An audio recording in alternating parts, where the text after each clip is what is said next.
Todos reconocemos que cada vez estos tiempos se vuelven más difíciles, en especial cuando observamos cómo las enfermedades aumentan cada día. Algunas que nos han acompañado por años, por siglos, otras que son relativamente nuevas y que en ocasiones no sabemos cómo enfrentarlas. Hay algunas que afectan el cuerpo, pero otras en cambio afectan la mente. ¿Sabían que, según informes recientes, los casos de depresión y ansiedad han aumentado más del 25% en los últimos años a nivel mundial? Eso representa aproximadamente unos 300 millones de personas en el mundo que en la actualidad sufren de depresión. Y esto ha sido un golpe no solo para los sistemas de salud, para los profesionales de la salud, sino también para millones de familias, personas que tienen que cuidar a alguien que en ocasiones confunden su manera de actuar o de pensar. Algunos de los que pasan por estas situaciones de salud mental no lo expresan fácilmente, y los familiares pueden pensar que simplemente hay descuido de su parte o hasta falta de interés por sí mismos. Pero la realidad es que estas personas están luchando por dentro. Es posible que usted mismo viva con alguien que está pasando por esto, o puede que usted sea esa persona. Por lo tanto, reflexionemos sobre cómo podemos usar nuestras palabras para animar y dar alivio a quienes están enfermos emocional o físicamente. Lo haremos a través de 3 consejos bíblicos muy valiosos. Examinemos este primer consejo. Proverbios capítulo 18 y el versículo 4. Las palabras de la boca del hombre son aguas profundas. La fuente de la sabiduría es un arroyo que brota a borbotones. ¡Qué imagen tan hermosa!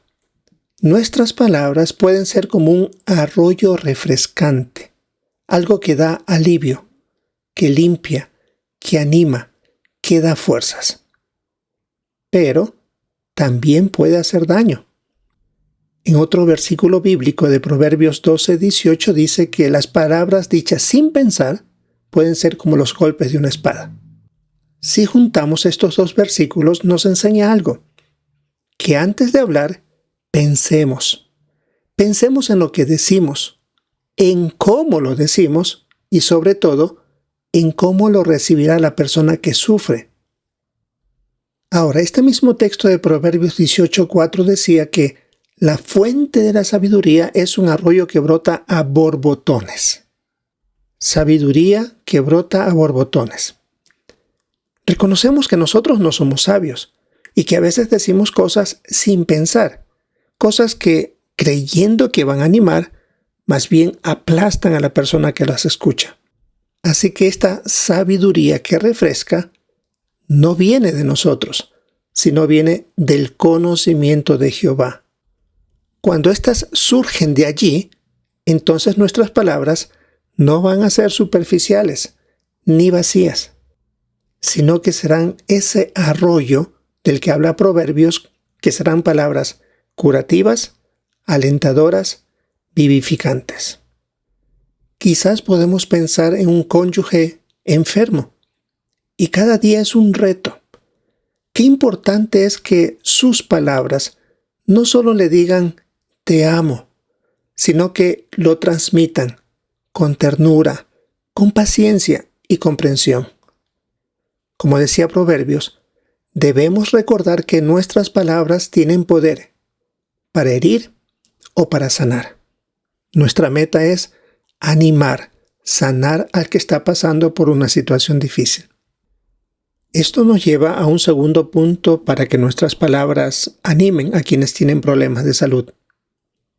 Trate de ponerse en el lugar de la persona. Para esto vamos a leer Proverbios capítulo 18 y el versículo 13. Responder a un asunto antes de oír los hechos es tonto y humillante. Y pensando sinceramente, ¿cuántas veces hemos hablado sin haber escuchado bien? Y vale la pena resaltar que escuchar es una de las formas más poderosas de demostrar amor.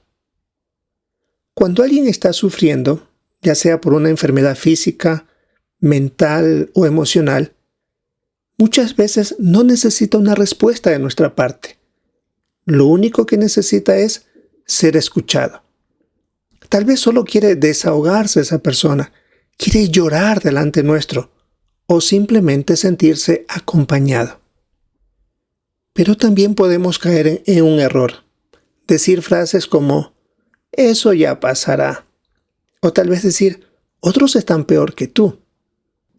O yo entiendo por lo que estás pasando, cuando tal vez nosotros no hemos pasado por una situación como esa y confundimos nuestras expresiones. Qué distinto es tal vez decir algo como, no sé por lo que estás pasando, pero estoy aquí para ti. Esa sinceridad y empatía pueden llegar muy profundo al corazón. De ahí que, en lo posible, para tratar de en algo entender o comprender por la situación por qué reacciona así, por qué dice las cosas de esa manera, es bueno que investiguemos un poquito sobre la enfermedad, ya sea de nuestro hermano, de nuestra hermana, esposo, esposa o algún familiar nuestro. Cuando tratamos de entender lo que está viviendo, podemos ser más acertados en nuestras palabras, más sabios en nuestros comentarios. En una ocasión, cuando una hermanita mayor cambiaba las cosas, decía lo que no era, más bien que ser corregida, el doctor dijo, si dice que es de día, dígale que es de día, aunque sea de noche. Tratar de mostrar empatía, no contradecir, no afectar más su salud mental. Y también es importante actuar haciendo preguntas acertadas. En vez de decirle, ¿me avisas si puedo ayudarte en algo? Directamente proponerle, ¿quieres que te acompañe al médico?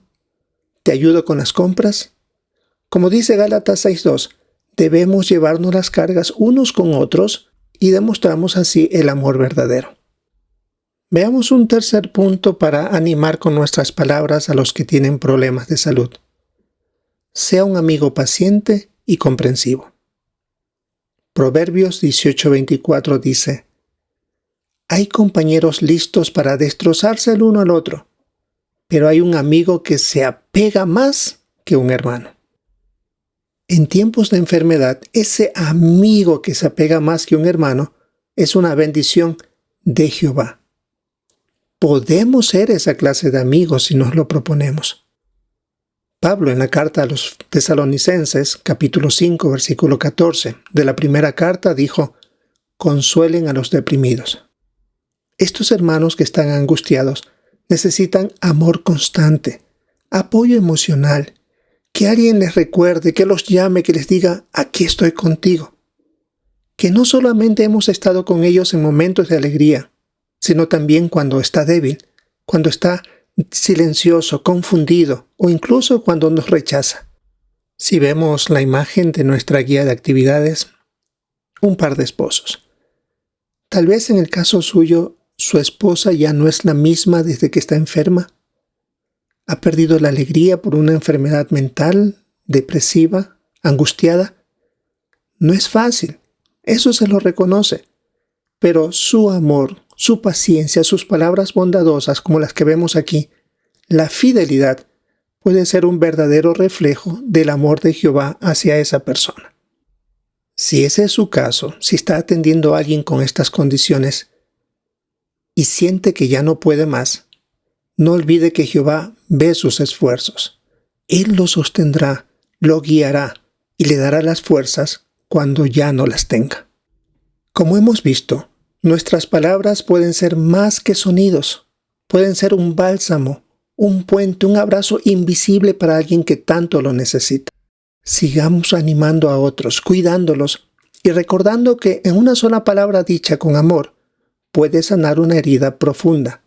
Usted puede ser un instrumento del consuelo de Jehová.